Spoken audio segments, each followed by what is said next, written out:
নমস্কাৰ মৰমৰ ছাত্ৰ ছাত্ৰীসকল, আজি মই তোমালোকলৈ দুৰ্গা প্ৰসাদ মজুমদাৰ বৰুৱাৰ পখিলা কবিতাটি আগবঢ়াইছোঁ। তোমালোকৰ ৰুচি উৎপন্ন কৰিবলৈ এই কবিতাৰ আধাৰত পাঠ কৰিবলৈ ওলাইছোঁ।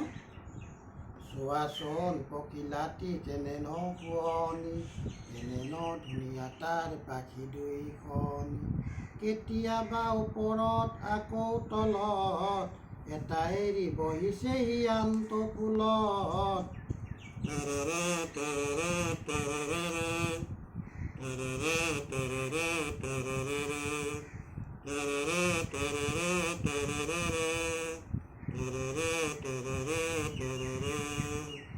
ধৰা তাক বাইদেউ কৰি যেনে তেনে, কৰিছেহি গোলাপত পাখি মেলি কেনে, তাক ল'বলৈ মোৰ বৰ মন যায়, ধৰি দিয়া বাইদেউ যাবগৈ পলাই।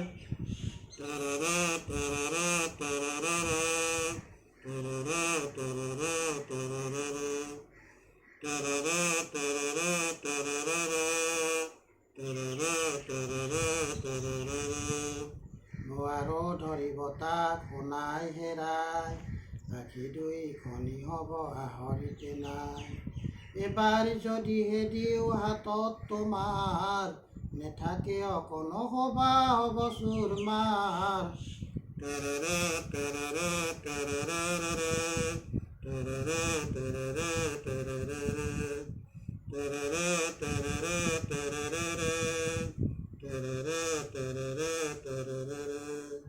দিয়া তেন্তে বাইদেউ জগৈ উৰি, সহিব নোৱাৰো মই যাই যদি মৰি।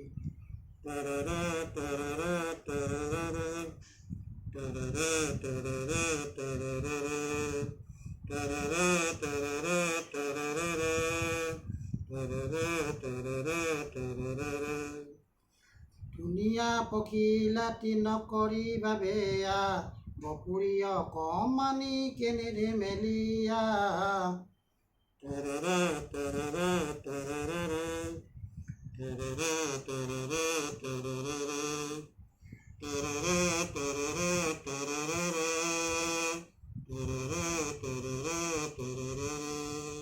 ধন্যবাদ। মই আহি আছোঁ অনন্ত আলোকলৈ পিছৰটো ভিডিঅ'লৈ।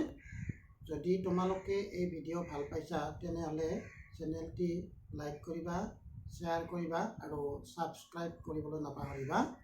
নমস্কাৰ।